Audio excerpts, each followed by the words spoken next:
Moi, je pense que on est dans le macronisme. Toute opposition est insupportable.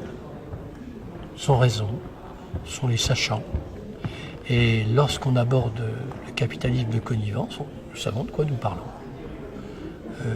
On sait que Vinci n'a pas eu Notre-Dame-des-Landes.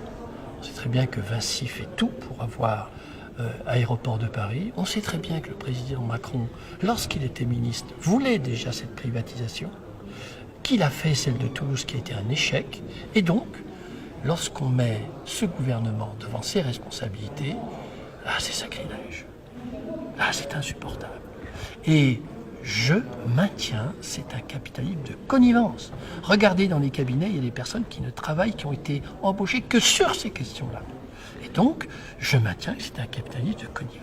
Est-ce qu'il y a une forme de menace aussi entre les lignes de la part de l'exécutif lorsque c'est ce genre d'argument qui est évoqué, la suppression du Sénat qui revient au détour de l'examen d'un projet de loi, c'est pas anodin?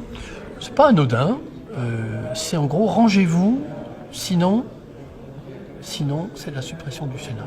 Écoutez, il y a des personnes plus célèbres que le président Macron qui essaient de s'attaquer au Sénat et ça ne s'est pas toujours très bien passé.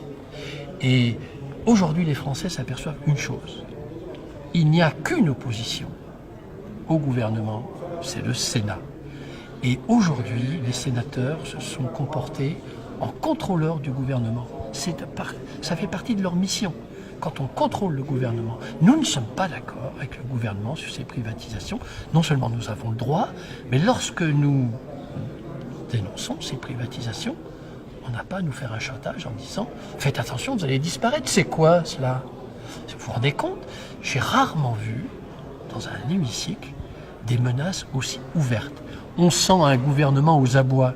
Ils n'ont rien à dire avec leur futur grand débat et la sortie du grand débat. Où ils pouvaient mettre au grand débat la privatisation d'ADP. Ils ne l'ont pas fait. Et donc, aujourd'hui, ils sont aux abois.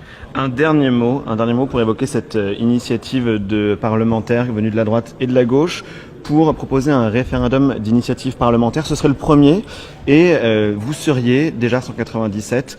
Est-ce que ça peut être la solution pour sortir de ce dossier de privatisation d'ADP?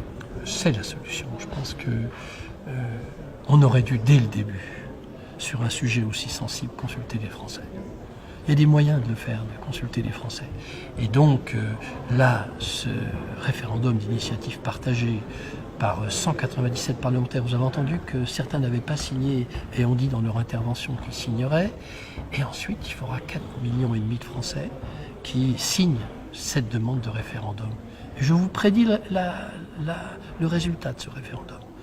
À plus de 80%, les Français sont opposés. On vend les bijoux de famille en France. Et ça, c'est inadmissible.